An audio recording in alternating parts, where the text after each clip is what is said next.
করিম সাল্লাল্লাহু আলাইহি ওয়াসাল্লাম নবী হওয়ার আগে তিনি যে গুণাবলীগুলো অর্জন করেছিলেন, এই গুণাবলীগুলো আমরা অনেক সময় পাশ কাটিয়ে চলে যাই। আমরা আলোচনা শুরু করি নবী সাল্লাল্লাহু আলাইহি ওয়াসাল্লাম নবী হওয়ার পর থেকে। আদতে নেতৃত্বের গুণাবলীর পয়েন্টটা যদি নিয়ে আসতে হয়, আমাদেরকে এখান থেকে আলোচনা শুরু করতে হবে। নবী সাল্লাল্লাহু আলাইহি ওয়াসাল্লাম নবুয়ত পাওয়ার আগে কেমন মানুষ ছিলেন। একটা হাদিস থেকে আমরা এটা বুঝতে পারি। সহিহ বুখারীর প্রথম খণ্ডের ওহী অধ্যায়ের মধ্যে আছে এবং খাদিজা রাদিয়াল্লাহু আনহা এখানে অনেকগুলো কথা বলেছেন। হাদিসটা অনেক লম্বা, আপনারা বাসায় গিয়ে একটু দেখে নিয়েন। আমি খুব শর্ট করে মূল জায়গাটা বলছি। আল্লাহ নবী সাল্লাল্লাহু আলাইহি ওয়াসাল্লাম যখন ওহী প্রাপ্ত হলেন, আপনারা জানেন উনি ভয় পেয়েছিলেন। জিবরাইল আলাইহিস সালাম এসে তাকে বলেছিলেন, ইকরা, আপনি পড়ুন। তিনি বলেছেন, মা আনা বিকারি, আমি তো পড়তে জানি না। তখন বলা হচ্ছে পড়ুন, আবার বলছেন আমি তো পড়তে জানি না। চেপে ধরা হচ্ছে, ছেড়ে দেওয়া হচ্ছে, চেপে ধরা হচ্ছে, ছেড়ে দেওয়া হচ্ছে, 3 বার চেপে ধরা হয়েছে। একটু চিন্তা করতে পারি কি না আমরা, যদি কোনো জিনও এসে আমাকে চেপে ধরে তাহলে কি অবস্থা হবে? জিন তো খুব বেশি শক্তিশালী না। আউযু বিল্লাহি মিনাশ শাইতানির রাজিম পড়লেই চলে যাবে, অথবা আউযু বিকালিমাতিল্লাহি তাম্মাতি মিন শাররি মা খালাক পড়লে চলে যাবে, অথবা বিসমিল্লাহিল্লাযী লা ইয়াদুররু মা ইসমিহি শাইউন ফিল আরদ ওয়ালা ফিস সামা ওয়া হুয়াস সামিউল আলিম পড়লে ইনশাআল্লাহ চলে যাবে।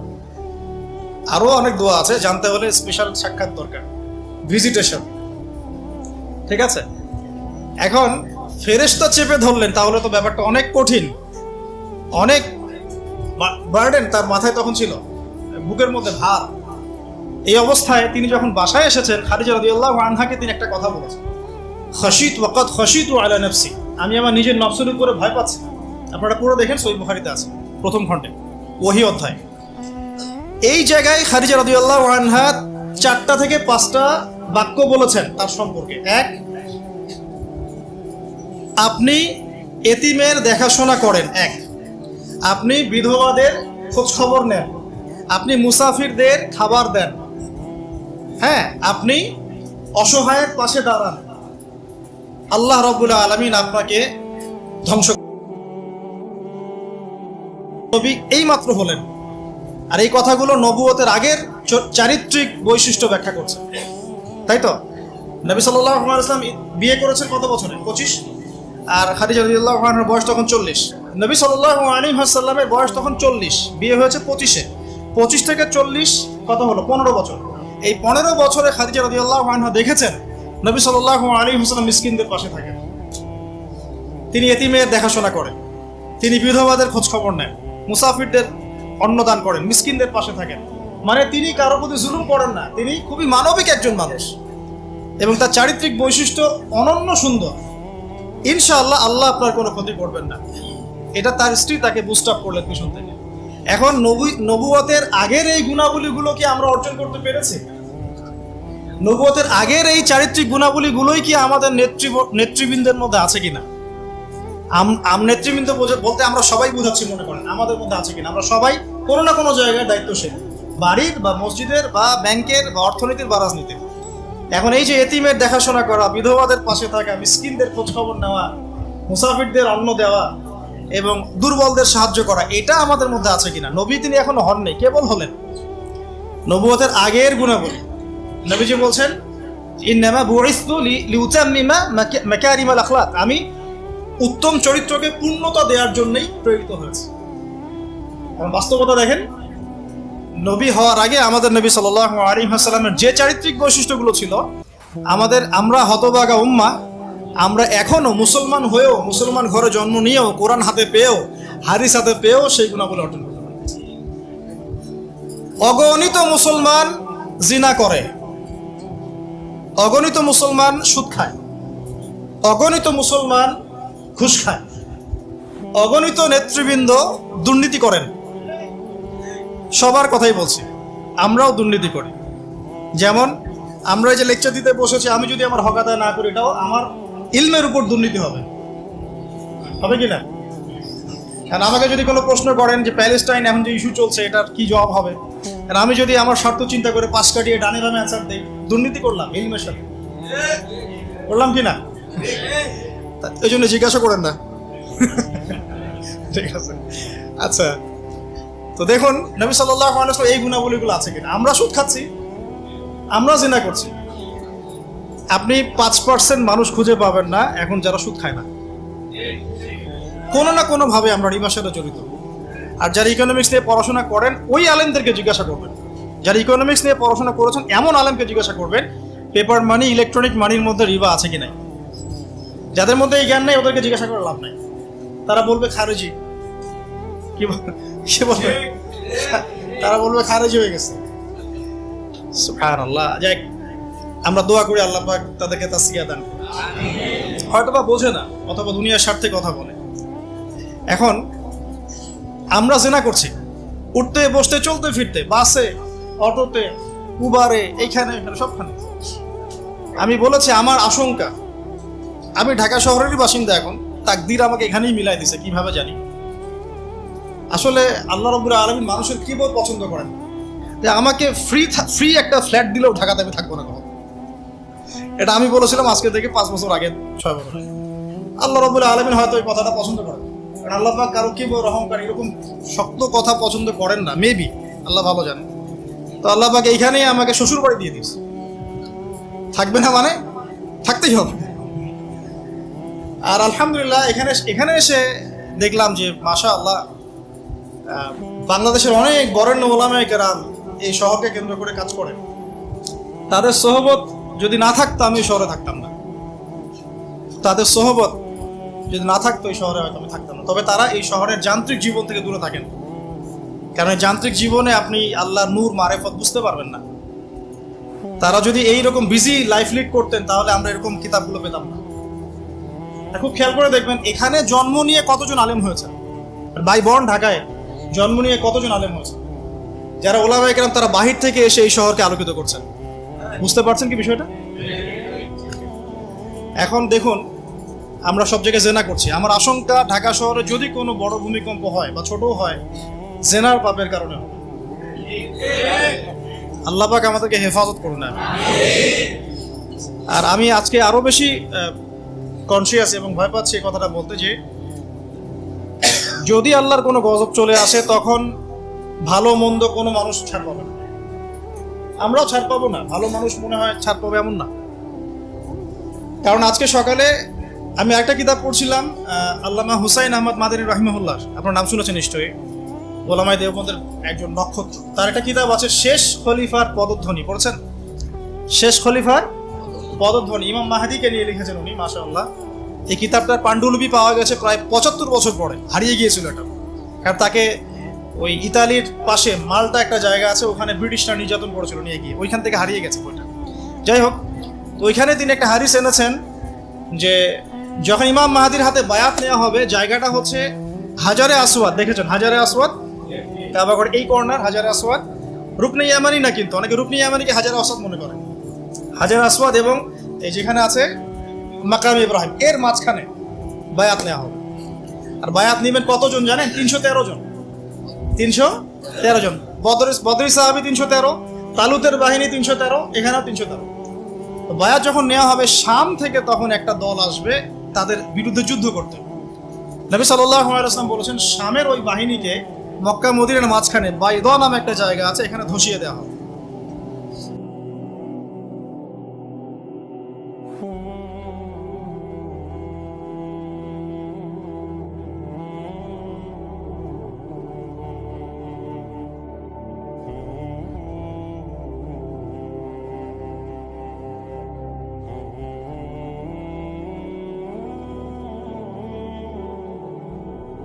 আমাদের নেখায়াত আল্লাহ বরকত দান করুন। আল্লাহ পাকের গজব আসে এমন কাজে লিপ্ত হওয়া থেকে আল্লাহ পাক হেফাজত করুন। নবুয়তের আগের ক্যারেক্টার আমরা অর্জন করতে পারিনি, এই পয়েন্টটা ছিলাম। জেনা প্রচুর হচ্ছে, স্পেশালি ইয়াং জেনারেশনের দিকে। আল্লাহ পাক আমাদেরকে জেনা থেকে বাঁচিয়ে রাখুন। আর মেয়েদের কথা তো বলার অপেক্ষা নাই, কি অবস্থা, কি অবস্থা আমাদের শহরের মেয়েদের, কি অবস্থা আমাদের মা বোন স্ত্রীদের, কি অবস্থা। আমরা আল্লাহর কাছে কি জবাব দিব? আমরা কেউই চোখের পাপ থেকে মুক্ত নই। আর যারা অনলাইনে বিচরণ করি তারা তো মোটেই না। আমরা আল্লাহর কাছে আসলে কি জবাব দিব? ও মার্কেটেই আছি তো বসে, আমরা তো মার্কেটেই বসে আছি। সুবহানাল্লাহ। মার্কেট মানে এখন মহিলা, মার্কেটে এখন ছেলের চেয়ে মহিলা বেশি। মানে আমরা কামাই রোজগার করে বাসায় গিয়ে টাকা ধরিয়ে দিয়ে যাও। আল্লাহ পাক আমাকে ইসলাহ দান করুন, আপনাদের সবাইকে ইসলাহ দান করুন। প্রথম কথা, নবী সাল্লাল্লাহু আলাইহি ওয়াসাল্লামের নবুয়তের পূর্বের জীবনের যে আখলাক, সে আখলাকটা অর্জন করতে হবে। এটা হচ্ছে নববী নেতৃত্বের প্রথম শর্ত। করা যাবে ইনশাআল্লাহ? তাহলে আমরা এখন বেসিক কিছু কাজ করব। দেখুন, মুসলমানের দোকানে আমরা যেতে মাঝে মাঝে ভয় পাই, ঠকায় দেয় কিনা। একজন হিন্দু ভাইয়ের দোকানে গিয়ে আপনি দুধ কিনতে কমফোর্ট ফিল করেন, ও দুধে পানি মেশায় না। হ্যাঁ, অনেক সময় এমন হয়, সব সময় না হলে অনেক সময় এমন হয়। তাহলে আমরা যদি আমাদের আখলাক ঠিক না করতে পারি, তাহলে এই বড় বড় কথাগুলো আসলে কোনো কাজে দিবে না। আল্লাহ পাক আমাদের সবাইকে ভিতর থেকে সৎ হওয়ার তৌফিক দান করুন। এতিমের দেখাশোনা করা যাবে ইনশাআল্লাহ? বিধবাদের দেখাশোনা।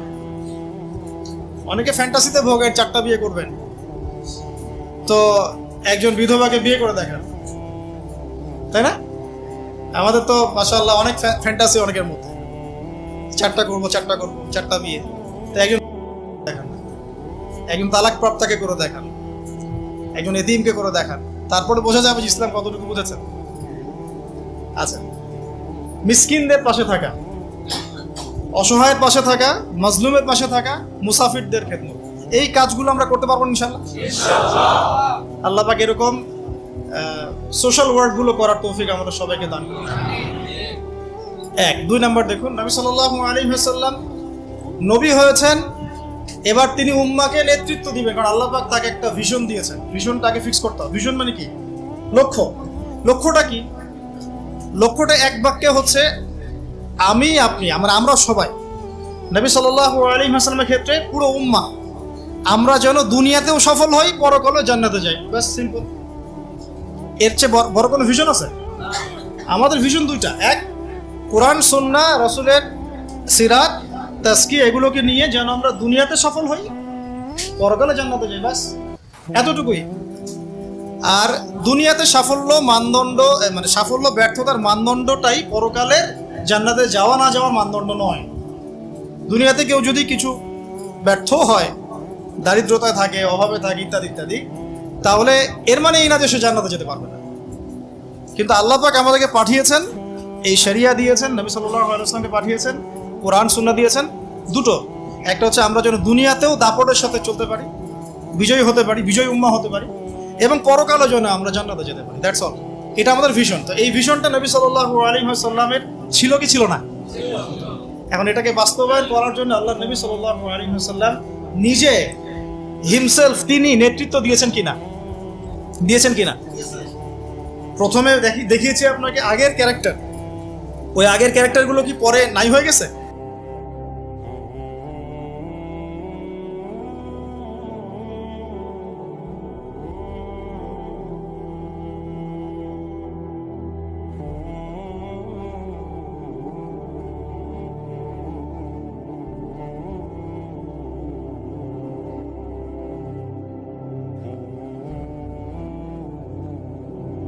হিকমা দেওয়া হয়েছে, মানে সুন্নাহ। তো কোরআন এবং সুন্নাহ আল্লাহ পাক তাকে শিখাচ্ছেন, এবং নবী সাল্লাল্লাহু আলাইহি ওয়াসাল্লাম এটা তার উম্মাহকে শেখাচ্ছেন। তাহলে একজন সফল নেতার গুণাবলী হবে এই মানবিক গুণাবলীগুলোর সাথে সে নিজে ইলমের ধারক বাহক হবে এবং সমাজে আলো ছড়িয়ে দিবে জ্ঞানের। এটাই হচ্ছে একজন নেতার আদর্শ নেতার গুণাবলী। এটা খুবই খুবই গুরুত্বপূর্ণ একটা চারিত্রিক বৈশিষ্ট্য একজন সফল নেতা, যে নিজে ইলমের ধারক বাহক হবে এবং জনগণের মধ্যে জ্ঞান ছড়িয়ে দিবে। আর এই জ্ঞানের ডেফিনেশনটা কি হবে তাহলে? শুধু কি বস্তুবাদী জ্ঞান, নাকি জ্ঞানের কোনো ডেফিনেশন আছে, সংজ্ঞা আছে? সংজ্ঞাটাও আমরা কোরআন থেকে নেই। সংজ্ঞাটা আল্লাহ কোরআনে দিয়েছেন সূরা কাহফের মধ্যে। ওয়াকুলিল হাক্কু মির রাব্বিকুম ফামান শাআ ফালইউমিন ওয়া মান শাআ ফালইয়াকফুর। এই হক বা সত্যটা তোমার রবের পক্ষ থেকে আসে। সূরা বাকারা আছে ওয়াকুলিল হাক্কু মির রাব্বিকুম ফালা তাকুনান্না মিনাল মুমতারিন। হক আল্লাহর পক্ষ থেকে আসে, তুমি সন্দেহবাদীদের অন্তর্ভুক্ত হও না। মানে হক, এই জ্ঞান, এই কোরআন যেটাই আপনি বলেন, এটা আল্লাহর পক্ষ থেকে আসে। তার মানে যেটা আল্লাহ পর্যন্ত আমাদেরকে পৌঁছায় সেটাই জ্ঞান। তাহলে জ্ঞান কোনটা? যেটা আমাকে আল্লাহ চিনাবে, আল্লাহ পর্যন্ত পৌঁছাবে। ইকরা বিসমি রাব্বিকাল্লাযী খালাক, এর মানে কি? পড়ুন আপনার রবের নামে যিনি আপনাকে সৃষ্টি করেছেন। মানে যে জ্ঞান আপনাকে আপনার স্রষ্টা পর্যন্ত পৌঁছায়, এটাই জ্ঞান। আর যেটা আমাদেরকে ওখান থেকে দূরে সরায় দেয় সেটা কি জ্ঞান। এখন মূল জ্ঞান তাহলে কি? কোরআন এবং সুন্নাহ। এটা আল্লাহ পাকের ওহীটাই মূল জ্ঞান। এর সাথে প্রাসঙ্গিক উপকারী যে কোনো ইলম চর্চা করা যাবে, হোক সেটা মেডিকেল সায়েন্স, ইঞ্জিনিয়ারিং, দর্শন, রসায়ন, পদার্থ, সাহিত্য, সবই চর্চা করা যাবে যতক্ষণ না সেটা কোরআন সুন্নাহর যে মূল ধারা, মূল নীতি এর সাথে সাংঘর্ষিক হয়। আমার কথা কি বুঝতে একটু কষ্ট হচ্ছে? যতক্ষণ পর্যন্ত কোরআন এবং সুন্নাহর মূল ধারার সাথে, মূল নীতির সাথে এই জ্ঞানগুলো কন্ট্রাডিক্টরি না হবে ততক্ষণ পর্যন্ত এটা চর্চা করা যাবে। কিন্তু এখন আমরা নেশন ওয়াইজ দেখেন যে আমরা কি আসলে কোরআন এবং সুন্নাহর জ্ঞানটা প্রমোট করছি না অন্য বস্তুবাদী জ্ঞানটা প্রমোট করছি? আর নবী সাল্লাল্লাহু আলাইহি ওয়াসাল্লাম কি করেছেন? তিনি কি বস্তুবাদী জ্ঞানটাকে প্রমোট করেছেন বেশি নাকি কোরআন সুন্নাহর জ্ঞানটাকে বেশি প্রমোট করেছেন? তাহলে একজন সফল নেতা, সফল নেতৃত্বের প্রথম কাজ নিজে জ্ঞানের ধারক বাহক হওয়া এবং জনসাধারণ অনুসারীদের মধ্যে জ্ঞানের বিপ্লব ছড়িয়ে দেওয়া। ঠিক আছে ভাই, দুইটা পয়েন্ট পেলাম আমরা। এখন আপনি খেয়াল করে দেখেন নবী সাল্লাল্লাহু আলাইহি ওয়াসাল্লাম নিজে তো এই পুরো মহাবিশ্বের মানে আল্লাহ রাব্বুল আলামিনের বান্দাদের মধ্যে সবচেয়ে জ্ঞানী মানুষ, এবং তার অনুসারীদেরকে আপনি দেখেন একজন অনুসারী খুঁজে পাবেন না যিনি অজ্ঞ আছে, নাই। বরং তারা শতাব্দীর পর শতাব্দী তাদের আলোর দুটি ছড়িয়ে আমাদের পর্যন্ত জ্ঞানটা পৌঁছে দিলেন। এই জ্ঞান কি মরে গেছে না এখনো জীবিত? এই হলো জ্ঞান। তাহলে আমরা যদি সফল নেতা হতে চাই, সফল নেতৃত্বের দাবি করি, তাহলে অবশ্যই আমাদেরকে জ্ঞানতাত্ত্বিক বিপ্লব সংঘটিত করতে হবে। এটার জন্য শুধুমাত্র বস্তুবাদী জ্ঞান যথেষ্ট নয়। যতক্ষণ না আমরা জেনারেল শিক্ষা, ইসলামিক শিক্ষাকে একত্রিত করে একটা নতুন কিছু করছি, ততক্ষণ পর্যন্ত এই জাতির এই আমরা যারা স্বপ্ন দেখি যুবক যুবতী সোনামণিদেরকে নিয়ে, এটা বাস্তবায়িত হবে না। আসলে এটা বাস্তবায়িত হবে না। আমরা একটা জিনিস লক্ষ্য করছি, দেখুন এটাও একটা নেগেটিভ বিষয়। এটাও ইগোতে নিয়ে না, ভাবতে হবে বিষয়গুলো নিয়ে। ইগোতে নিয়ে নেওয়া যাবে না, কথা শুনলেই ভাবতে হবে। আমরা অনেকেই সমাজটাকে বিভক্ত করে ফেলছি, এবং এই বিভক্তটা করছি আমরা কিছু দাড়ি টুপিওয়ালা মানুষ। এটা আমি নিজেও ফেস করেছি। একটু মসজিদে আছি আমরা, আদব রক্ষা করি, কিছু দাড়ি টুপিওয়ালা মানুষ। আমরা সমাজটাকে এভাবে বিভক্ত করেছি, তোমরা জেনারেল, আমরা আলেম। তোমরা জেনারেল, তো you have come from general background, আর আমরা এসেছি ফ্রম মাদ্রাসা ব্যাকগ্রাউন্ড। এভাবে অনেক সময় আমরা সমাজটাকে বিভক্ত করে ফেলছি। এটাতে কি হচ্ছে? জেনারেল আর এটা কন্ট্রাডিক্টরি সৃষ্টি হচ্ছে, কনফ্লিক্ট তৈরি হচ্ছে একটা। এভাবে ডিল করা, ট্রিট করাটা মনে হয় ঠিক হচ্ছে না। বরং আমাদের উচিত যারা জেনারেল লাইনে পড়াশোনা করেছে দীর্ঘদিন, তাদেরকে একটু বুকে টেনে নেওয়া। আদারওয়াইজ আপনি তাদেরকে দিন ওইভাবে শেখাতে পারবেন না। আর এটা তো অহংকার হয়ে যাবে তখন, যে আমি মাদ্রাসা ব্যাকগ্রাউন্ড থেকে আসছি, তুমি জেনারেল ব্যাকগ্রাউন্ড থেকে আসছো, তুমি কি জানো? তুমি তো জানো না সামি আল্লাহু এর পরে পেশ দিতে হয়। মানে আমরা এটাও জানি না তোমাকে পেশ দিতে হয়। এভাবে আক্রমণ করা হচ্ছে যে ব্যাকরণে তো তুমি কিছুই জানো না। সামিআ আল্লাহু এর ওখানে পেশ দেওয়া লাগে, তুমি তো ব্যাকরণে কিছুই পড়ো নাই, নাহু সরফ। এত অহংকারী হলেন কিভাবে? এত হিংসা কেন? এইগুলো তো আমরা বক্তব্য করেছি আজকে থেকে 30 বছর আগে, এবং আমাদেরকে শেখানো হয়েছে প্রত্যেকটা ওয়ার্ডের হক আদায় করে বলার জন্য। এক একটা ওয়ার্ড, এক একটা শব্দের হক আদায় করে যেন উচ্চারণ করা হয়। সুবহানাল্লাহ। তো আমরা অনেক সময় সমাজটাকে এভাবে বিভক্ত করে ফেলছি, অজ্ঞতা বশত, অহংকার বশত। এতে করে হচ্ছে কি, অনেক সময় ইসলাম এবং জেনারেল ব্যাকগ্রাউন্ডের মানুষেরা তারা একে অপরের সাথে কন্ট্রাডিক্টরি, কনফ্লিক্ট হয়ে যাচ্ছে।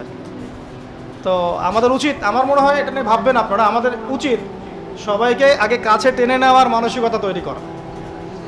এমন অনেক অনেক স্কলার আছেন যারা আগে ইঞ্জিনিয়ার হয়েছেন, পরে পীর হয়েছেন। আগে ডক্টর ছিলেন, পরে উম্মার রাহাবার হয়েছেন। আগে একটা প্রফেশনে ছিলেন, পরে মাশাআল্লাহ উম্মার দায়ী হয়েছেন। এমন অনেক মানুষ আপনি পাবেন। এমন অনেক খেদমত তাদের আছে যেটাকে এভাবে হেলায় ফেলে দেওয়া যাবে না। উম্মার জন্য অনেক বড় বড় খেদমত এমন কিছু মানুষও করেছেন যারা মাদ্রাসায় পড়েননি কখনোই। মানবিক গুণাবলীর সাথে দুই বলেছে, ইলম ধারণ করা এবং মানুষকে শেখানো। আল্লাহ পাক আমাদের সবাইকে ইলম শেখার তৌফিক দান করুন। লাস্ট টাইম প্রশ্ন করি, ইলম মানে কোন ইলম ভাই? শুধু কি বস্তুবাদী জ্ঞান, বা শুধু কি কোরআন সুন্নাহ? কোরআন এবং সুন্নাহ অবশ্যই মৌলিক শেকড়। এর পাশাপাশি আপনি উপকারী জ্ঞানও শিখতে পারবেন। এই জ্ঞানের প্রচার প্রসার যখন ব্যাপক হবে, নেতা কেন পুরো জাতিটাই দেখবেন মাশাআল্লাহ বিশ্বের বুকে মাথা তুলে দাঁড়াবে ইনশাআল্লাহ। আল্লাহ পাক আমরা সবাইকে জ্ঞান অর্জন করার তৌফিক দান করুন। 3 নম্বরে আসি। আজকে তো সব বলতে পারবো না বলেছি, ইনশাআল্লাহ আগামীকালের জন্য কিছু রেখে দিচ্ছি। আজকে আমি চেষ্টা করছি 10টা টাচ করার, ঠিক আছে ইনশাআল্লাহ, শর্ট করে করে। 3 নাম্বারটা বলি, দেখুন 3 নাম্বার হচ্ছে নবী সাল্লাল্লাহু আলাইহি ওয়াসাল্লাম নিজে ইলম আল্লাহর কাছে পেয়েছেন, সাহাবীদেরকে শিখিয়েছেন। সবচেয়ে বেশি কঠোর আমল তিনি নিজে করেছেন। 3 নাম্বারটা হচ্ছে একজন নেতার অন্যতম গুণাবলী থাকতে হবে সিরাতের আলোকে, নেতৃত্বের গুণাবলীর অংশে তাকে নিজেকে আগে আমল করে দেখাতে হবে। শুধু বড় বড় কথা বলা, লেকচার দিয়ে ক্ষান্ত হলে চলবে না, মানুষকে শেখালেই চলবে না, নিজেকে আগে আমল করে দেখাতে হবে। আমি কয়েকটা এক্সাম্পল দিচ্ছি। দেখুন, হুনাইনের যুদ্ধ চলছে, একটু মনোযোগ দেন। হুনাইনের যুদ্ধ চলছে, নবী সাল্লাল্লাহু আলাইহি ওয়াসাল্লামের আশপাশের সাহাবীরা ছত্রভঙ্গ হয়ে গেছে।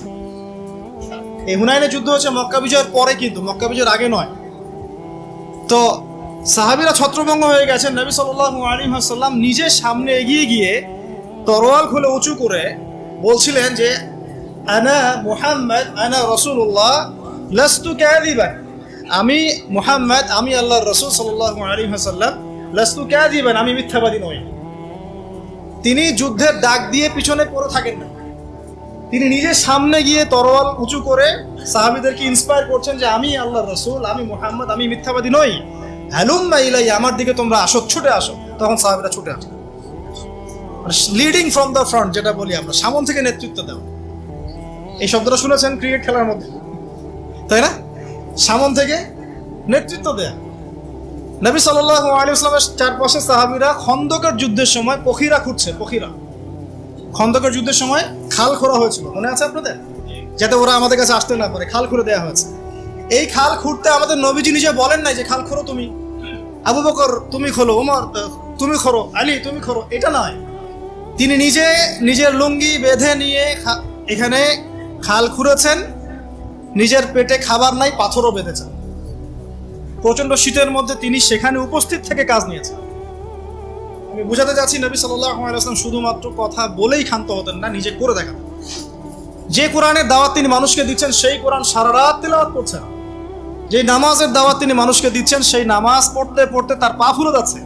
এমন না যে নামাজ আপনারা পড়েন, আমি বললাম আমি পড়লাম না, আমি বললাম তাহাজ্জুদ পড়েন, আমি পড়ি না, আমি বললাম আপনারা বেশি বেশি নামাজ পড়েন, আমি নিজেই পড়ি না, এমন নেতা তিনি ছিলেন না। এখন আপনি মিলান দেখে আশপাশে, কথা কাজে মিল আছে এমন নেতা কোথায় পাবেন? কয়জন পাবেন? নিজে খালি বলছি, মানুষকে নিজে করে দেখাচ্ছি কতটা। এরকম অসংখ্য এক্সাম্পল দেওয়া যাবে। নবী সাল্লাল্লাহু আলাইহি ওয়াসাল্লাম বদর যুদ্ধে নিজে সামন থেকে নেতৃত্ব দিয়েছেন। নবী করিম সাল্লাল্লাহু আলাইহি ওয়াসাল্লাম মানুষকে অনাড়ম্বর জীবন যাপন করতে বলেছেন, নিজে কি বিলাসী জীবন যাপন করেছেন? তিনি নিজে মাসের পর মাস তার বাসায় চুলা জ্বলছে না। এগুলো আমরা আসলে চিন্তা করতে পারবো না, আর আমাদের এত পরীক্ষা আল্লাহ পাক নিবেনও না, কারণ এগুলো যার ঈমান যত উঁচু তার পরীক্ষা তত বেশি হয়। নবী সাল্লাল্লাহু আলাইহি ওয়াসাল্লাম বাসায় তার খাবার নাই, খেজুর খেয়ে থাকছেন, হ্যাঁ, অনেক সময় রুটি খাচ্ছেন, জাইতুনের তেল দিয়ে খুব রেয়ার গোশত খাচ্ছেন। নবী হওয়ার পরে তিনি 3 দিন টানা পেট ভরে খান নাই। তার মানে কি তিনি শুধু নিজে বড় বড় কথা বলেছেন না, নিজেও সেটা আমল করে দেখিয়েছেন। খেয়াল করে দেখেন, নিজে মানুষই খালি বলেননি তোমরা দান সদকা করো, বরং যেই তার কাছে হাত পাতত তাকেই তিনি দান করে দিতেন। দান করতে করতে করতে এমন একটা অবস্থা, ঘরে আয়েশা রাদিয়াল্লাহু আনহা থেকে শুরু করে অন্য স্ত্রীদের কারো ঘরে কোনো খাবার নাই। ঈদের দিন তার ঘরে খাবার নাই। আয়েশা রাদিয়াল্লাহু আনহা বলছেন যে ইয়া রাসূলুল্লাহ, কিছু দিয়ে যান, আমরা ঈদের রান্না বান্না করব। নবীজি কিছু দিতে পারলেন না, সুবহানাল্লাহ সাল্লাল্লাহু আলাইহি ওয়াসাল্লাম। তিনি চলে গেলেন ঈদের নামাজ পড়াতে। ঈদের নামাজ পড়িয়ে বাসায় এসে দেখলেন রান্না বান্না হচ্ছে, মাশাআল্লাহ, সবার ঘরে রান্না হচ্ছে। তো তিনি জিজ্ঞাসা করলেন খাবার কোথা থেকে আসলো?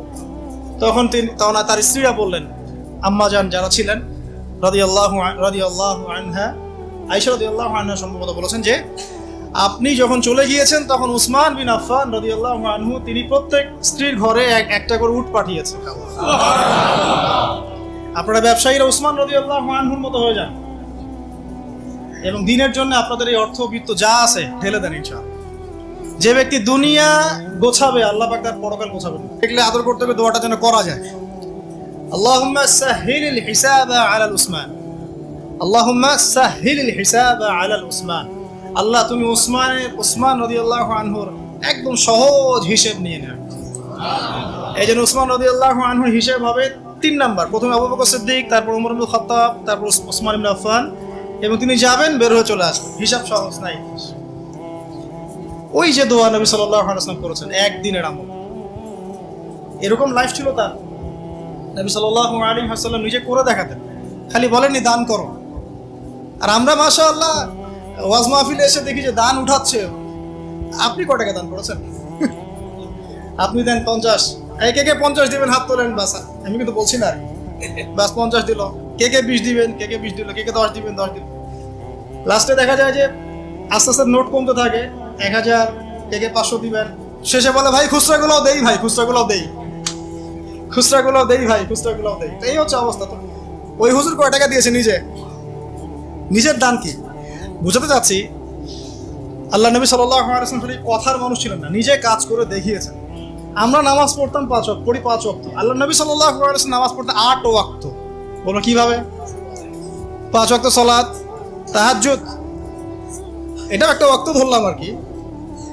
ইশরাক, চাশত, ইশরাক এবং চাশত, সালাতুদ দুহা, দেখ কয়টা হচ্ছে? 8টা হচ্ছে। এছাড়াও যখনই ওযু করতেন নামাজ পড়তেন, যখন সময় পেতেন নামাজ পড়তেন। তিলাওয়াত তিনি শুধু নিজেই করতেন এমন নয়, মানুষের তেলাওয়াত শুনতেন। আপনারা ওই হাদিস জানেন, তিরমিজিতে আছে, আব্দুল্লাহ ইবনে আব্বাস রাদিয়াল্লাহু আনহু তেলাওয়াত শুনতে শুনতে তার চোখ দিয়ে পানি হচ্ছে। তো বললে অনেক কথা বলা যাবে, মোট কথা হচ্ছে এমন একটা আমল নাই যেটা তিনি শুধু বলেছেন নিজে করেন। একদম তাসবিহ তাহলিল থেকে শুরু করে, জিকির আজকার থেকে শুরু করে জিহাদ দিন কায়েম পর্যন্ত শুধু বলেন নাই, করে দেখিয়েছেন। একটা আমলও তিনি শুধু বলেন নাই, করে দেখি। তার মানে আদর্শ নেতৃত্ব হতে হলে আমাদেরকে কথা শুধু বললেই হবে না, কাজ করে দেখাতে হবে।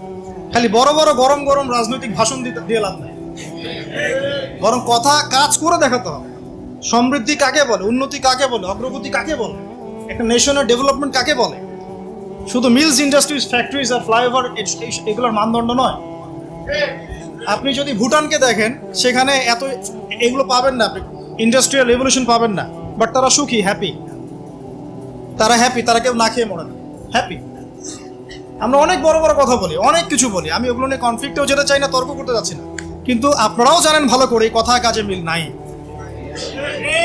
এবং সত্যি কথা এটাই যে আমরা যা বলছি তা আসলে করছি না, আমরা খেয়ানত করছি। আল্লাহর কাছে জবাব দিতে হবে, আল্লাহর কাছে জবাব দিতেই হবে। যেই হোক না কেন উপরে, যেই আসুক না কেন, তাকেই আল্লাহ পাক জিজ্ঞাসা করবেন, পুরো নেশনের হিসেব তাকে দিতে হবে। এটা খুব ডিফিকাল্ট। আবু যর রাদিয়াল্লাহু আনহুকে নবীজি বলতেন, তুমি জীবনেও নেতৃত্ব চেয়ে নিও না কখনো। তোমাকে জোর করেও যদি দেওয়া হয়, তোমাকে এটা ছুরিবিহীন জবাই করে দেওয়া হয়েছে, তোমাকে ছুরিবিহীন জবাই করে দেওয়া হয়েছে। আমরা কত কত সমস্যা দেখবেন। এডুকেশন নিয়ে আপনাকে আল্লাহ পাক জিজ্ঞাসা করবেন, জাতিকে কি শিখিয়েছ? হ্যাঁ, ইসলামের খেদমত নিয়ে জিজ্ঞাসা করবেন, অর্থনীতি নিয়ে জিজ্ঞাসা করবেন, তোমার জাতিকে সুদমুক্ত করতে পেরেছিলে কিনা। আপনাকে আল্লাহ পাক জিজ্ঞাসা করুন প্রশাসনিক বিষয়গুলো নিয়ে, সততার সাথে প্রশাসন চালিয়েছো কিনা, না দুর্নীতি করেছো, কখনো ঘুষ খেয়েছিল কিনা, কখনো কি কলমের খোঁচায় কোনো মাজলুমকে শাস্তি দিয়েছো কিনা, কেউ জুলুম করে নাই তাকে শাস্তি দিয়েছো কিনা। এক একটা হিসাব না দিয়ে কেউ পার পাবে না। বিশ্বাস করেন, আমি যে এই যে ওসমান রাদিয়াল্লাহু আনহু হিসাবে কথাটা বললাম না, তার আগেও দুটো লাইন আছে হাদিসের মধ্যে। আবু বকর রাদিয়াল্লাহু আনহুকে আল্লাহ নবীজি বলবেন তুমি সামনে যাও, কারণ আল্লাহ নবী সাল্লাল্লাহু আলাইহি ওয়াসাল্লাম সিজদায় পড়ে থাকবেন। আল্লাহ পাক তাকে যে তাসবিহ শিক্ষা দিবেন ওই সময় তিনি সেটা করবেন। ওটা আগেও কাউকে শিক্ষা দেন নাই, পরেও কাউকে শিক্ষা দেন নাই। এরপর আল্লাহ পাক বলবেন যে তুমি মাথা ওঠাও, সাল তুতি, তুমি চাও তোমাকে দেওয়া হবে। নবীজি তখন চাইবেন ওই দোয়াটা যেটা তিনি দুনিয়াতে করেন নাই, আল্লাহ আমার উম্মত, আল্লাহ আমার উম্মত। হিসাব শুরু করো। হিসাব শুরু হওয়াটাই একটা চ্যালেঞ্জ, হিসাব শুরু না হওয়াটাই কিয়ামতের দিন আমাদের জন্য প্যানিক অবস্থা। হিসাব শুরু হওয়াটাই একটা বড় চ্যালেঞ্জ। ওইখানে কেউ হিসাব শুরু করাতে পারবে না। আদম আলাইহিস সালাম পারবেন না, নূহ আলাইহিস সালাম পারবেন না, ঈসা ইবনে মারইয়াম, মুসা আলাইহিস কেউ পারবেন না। পরে আমাদের নবী সাল্লাল্লাহু আলাইহি ওয়াসাল্লাম এভাবে আল্লাহকে রিকোয়েস্ট করবেন, আল্লাহ হিসাবটা অন্তত শুরু করুন। তোমার বান্দারা কষ্টে, আজকে কষ্টে জর্জরিত। আবু বকর রাদিয়াল্লাহু আনহুকে আল্লাহ নবী বলবেন সামনে যাও। তিনি যেতে যেতে কান্নাকাটি শুরু করলেন, হাউমাউ করে কান্নাকাটি শুরু করে দিন, ইয়া রাসূলুল্লাহ আমি তো অনেক পর ইসলাম কবুল করেছি, সেই কত বছর বয়সে, আমি কিভাবে আগে হিসাব দিতে পারি? কারণ আল্লাহ রাব্বুল আলামিন তাকে রহমতের পর্দাতে ঢেকে নেবেন। এবং বলা হচ্ছে যে আমাদের মুমিনদের উপরে আমভাবে নূর এবং রহমত দেওয়া হবে, কিন্তু আবু বকর সিদ্দিক রাদিয়াল্লাহু আনহুকে খাসভাবে নূর আর রহমত দেওয়া হচ্ছে। কারণ আল্লাহ নবী সাল্লাল্লাহু আলাইহি ওয়াসাল্লামকে খাস সাহায্য করেছেন আবু বকর রাদিয়াল্লাহু। তারপর উমর রাদিয়াল্লাহু আনহুর পালা আসবে, উমর ইবনুল খাত্তাব একইভাবে কান্নাকাটি করবেন এবং আল্লাহ রাব্বুল আলামিন তার নেকিগুলো দেখাবেন। নবী সাল্লাল্লাহু আলাইহি ওয়াসাল্লাম বলেছেন যে কেউ যদি আসমানের সমস্ত তারাকে একত্রিত করে, ওর মিসাল আর ওমর ইবনুল খাত্তাবের নেকির মিসাল হবে। এরপরে উসমান রাদিয়াল্লাহু আনহুর কথা তো বললামই। তারপর আলী ইবনে আবি তালেব, তার ব্যাপারে এসেছে সবচেয়ে তড়িৎ হিসাব তারা, সবচেয়ে ফাস্ট। আলী রাদিয়াল্লাহু আনহু একটা দোয়া করতেন, এই দোয়াটা আমরাও করি। তিনি দোয়া করতেন যে আল্লাহ, আমি চাই না যে আমাকে শিশু বয়সেই, কিশোরে বা যৌবনকালেই কোনো একটা অঘটন হলো বা দিনের জন্য কোনো একভাবে আমার ইন্তেকাল হয়, এটা আমি পছন্দ করি না। এটা আলী রাদিয়াল্লাহু আনহু বলতেন। বরং আমি চাই দিনের জন্য আমি খেদমতের পর খেদমত করতে থাকি এবং কষ্টের পর কষ্ট সহ্য করতে থাকি এবং শেষে গিয়ে শাহাদত লাভ করি। ঠিক আল্লাহ রাব্বুল আলামিন তাকে ওইভাবেই মৃত্যু দিয়েছে। এটা হচ্ছে আমার কাছে মনে হয় এটা সেই হাদিসের ব্যাখ্যা যে আল্লাহ পাক সম্পর্কে মানুষ যে ধারণা রাখবে আল্লাহ পাক তাকে সেটাই দিবে। আমরা দোয়া করি আল্লাহ পাক আমাদের সবাইকে যেন তার ইবাদত করতে করতে দাড়ি সাদা করার তৌফিক দান করেন এবং আল্লাহর রাস্তায় শাহাদত দান করেন। তো এখন আসুন, সম্ভাবনা আছে তো? সম্ভাবনা আছে। আমরা ওয়ার্ল্ড অ্যাফেয়ার্স ঘাটাঘাটি করছি, সমকালীন বিশ্ব সম্পর্কে খোঁজখবর রাখছি। পরিস্থিতি কখন কোন দিকে কিভাবে মোড় নেবে কেউ জানে না। আজকে যা হয়েছে তা কি মানুষ জানতো, ভাবতে পেরেছিল এটা হতে পারে? ও বাই দ্য ওয়ে, এখন আপনি অনেককেই আর অনলাইনে পাবেন না। যাদেরকে অনেক লাভঝাপ করতে দেখেছেন এরা এখন সব ঘুমটা দিয়ে গর্তে ঢুকে যাবে। নাই, কোনো কথা নাই, চুপ। বরং দেখবেন ইসরায়েলের পক্ষ নিয়ে কথা বলা শুরু করেছে। না, হামাসের এটা উচিত হয় নাই, না এটা উচিত হয় নাই, এটা কেমন, আরো বেশি আগ্রাসন চালাবে। আরে ভাই, আগ্রাসন কি কম চালাচ্ছে নাকি এমনিতেই? আমাদের একজন উস্তাদ এক কথা বলেন যে যদি প্রতিহত করা হয় তাহলে যে বিজয় হবে এটা নিশ্চিত না, কিন্তু প্রতিহত না করা হলে যে পরাজয় হবে এটা নিশ্চিত। তো তারা যদি প্রতিহত করে এটা অপরাধ? বিগত 70 বছর থেকে যে তারা আমাদের মা বোনদেরকে মেরে ফেললো, বাচ্চাদেরকে বোম্বিং করলো, এটা কিছু না? তখন ওদেরকে পাওয়া যায় না। এখন একটু খুশি প্রকাশ করা, অভিনন্দন জানানো বা আলহামদুলিল্লাহ পড়ার মতো ঈমান দেখা যায় না। তো আহলুন নিফাক ওয়াল আহলুল ঈমান পার্থক্য হয়ে যাচ্ছে। আপনারা বুঝে নেন, চিনে নেন, এটা আপনারা বুঝে নেন। আল্লাহ পাক আমাদের সবাইকে ঈমানদারদের কাতারভুক্ত করুন। তো 3 নম্বর পয়েন্টটা খুব ইম্পর্টেন্ট এবং এটা খুব বড় আলোচনা ছিল, কিন্তু আমি সময় সংক্ষিপ্ততার কারণে শর্ট করলাম। আপনারা বুঝে নেন যে আল্লাহ নবী সাল্লাল্লাহু আলাইহি ওয়াসাল্লাম শুধুমাত্র এমন নবী ছিলেন না যিনি শুধু কথা বলে ক্ষান্ত হতেন, দাওয়াত দিয়ে ক্ষান্ত হতেন, বরং নিজে সবকিছুর উপর সর্বাগ্রে আমল করে দেখান। 4, নবী সাল্লাল্লাহু আলাইহি ওয়াসাল্লাম তার অনুসারীদের কারো সাথে, ভালো করে শোনেন, আল্লাহ নবী সাল্লাল্লাহু আলাইহি ওয়াসাল্লাম তার অনুসারীদের কারো সাথে কখনো খারাপ ব্যবহার করতেন। মানে সূরা আলী ইমরানের একটা আয়াত আছে, এই গাড়িতে আস্তে আস্তে ভাইয়ের সাথে আয়াতটা নিয়ে কথা হচ্ছিল, আপনারা পড়ে দেখবেন। সূরা আলী ইমরানের একটা আয়াত আছে, ফাবিমা রাহমাতিন মিনাল্লাহি লিনতা লাহুম। এটা আল্লাহ পাকের রহমত যে তুমি তোমার অনুসারীদের সাহাবীদের প্রতি কোমল হয়েছে, দয়ালু হয়েছে। এমনিতেই তিনি রাহমাতুল লিল আলামিন, এমনিতেই তিনি সবার উপরে দয়া করেন। তার উপরে তার অনুসারী যখন, মানে সাহাবায়ে কেরাম, তার ফলোয়ার্স, তাদের প্রতি তিনি ছিলেন লিনতা লাহুম, খুবই নরম, কোমল, নম্র। তুমি যদি তাদের প্রতি কঠোর হতে, মানে তুমি যদি অনুসারীদের প্রতি খুব কঠোর হতে, রূঢ় স্বভাবের হতে, তোমার কাছ থেকে তারা সরে চলে যাবে। একটু খেয়াল করে দেখেন, আমরা যারা ধর্মতাত্ত্বিক নেতৃত্ব দিচ্ছি বা অন্য জায়গায় দিচ্ছি, আমরা একটু কঠোরতা বেশি আরোপ করি না?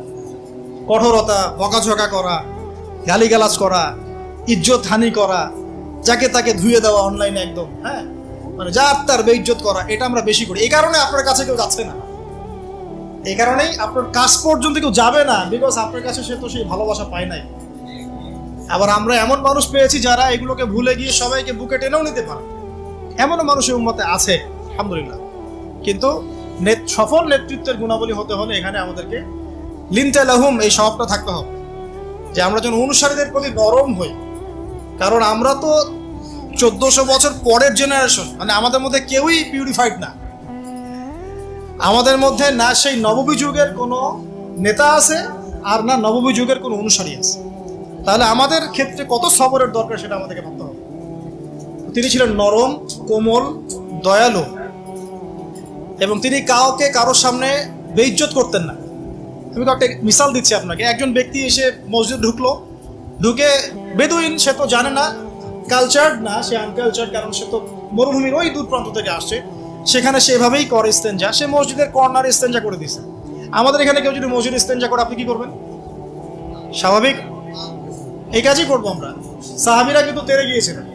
তখন আল্লাহ নবী সাল্লাল্লাহু আলাইহি ওয়াসাল্লাম কি বলছেন? তিনি বলছেন, হে আমার সাহাবীরা, পানি নিয়ে এসে এখানে পানি দিয়ে দাও।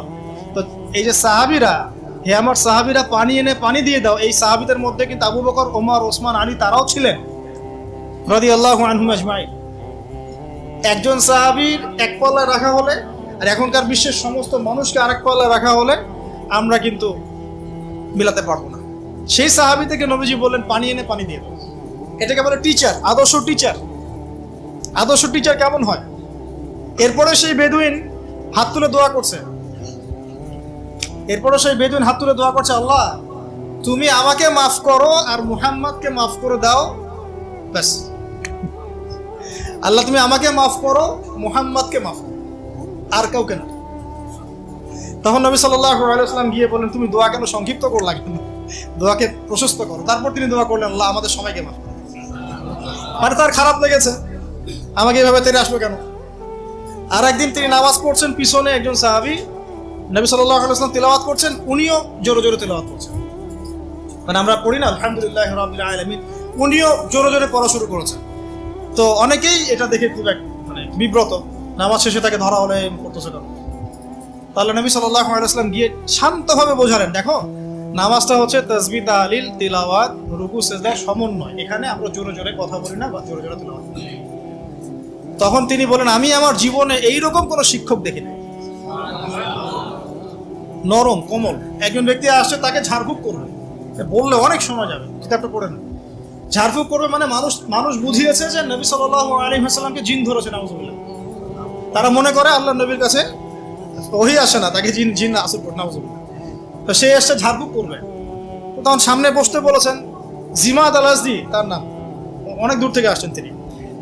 তখন নবী সাল্লাল্লাহু আলাইহি ওয়াসাল্লাম বলছেন, আচ্ছা বসুন, ঝাড়ফুঁক করতে আসছেন? হ্যাঁ। তো কথা শুরু করার আগে তিনি বলছেন, ইন্নাল হামদালিল্লাহ নাহমাদুহু ওয়া নাস্তাঈনুহু মান ইয়াহদিহিল্লাহু ফালা মুদিল্লা লাহু ওয়া মান ইউদ্লিল ফালা হাদিয়া লাহু ওয়া আশহাদু আল লা ইলাহা ইল্লাল্লাহ ওয়া আশহাদু আন্না মুহাম্মাদান আবদুহু ওয়া রাসূলুহু। এটা বললেন জিমাদ আল আজদি। তিনি বলছেন, কি বললেন আরেকবার বলেন দেখি। ফের আরো একবার বললেন, কি বললেন আরেকবার বলেন দেখি। আরো একবার বললেন। তখন জিমাদ আল আজদি বলছেন যে, আল্লাহর কসম, আমি তো এসেছিলাম আপনাকে ঝাড়ফুঁক করার জন্য।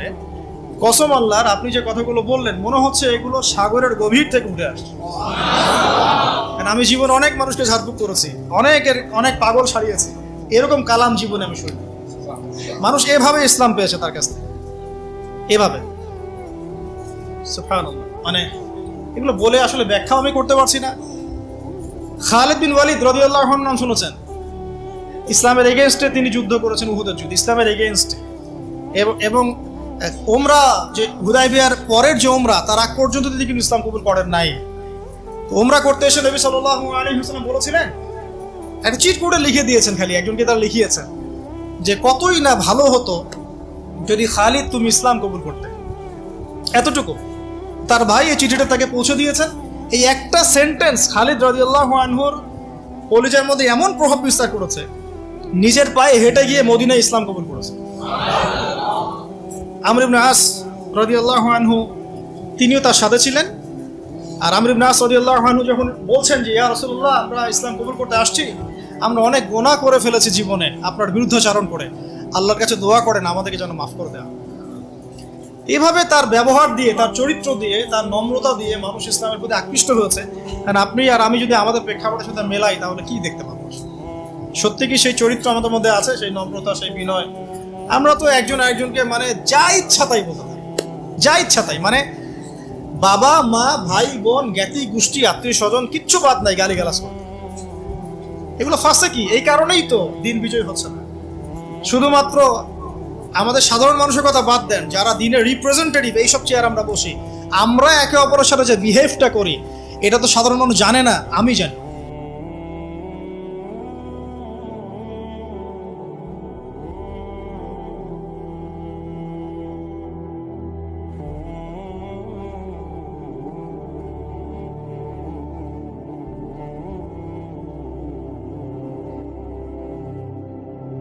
নাই, নবী সাল্লাল্লাহু আলাইহি ওয়াসাল্লামের সিরাত সুন্নতের সাথে কোনো মিল নেই। এই কারণেই মানুষ দেখবেন আস্তে আস্তে কোনো কোনো ক্ষেত্রে আমাদের থেকে দূরে সরে যাচ্ছে।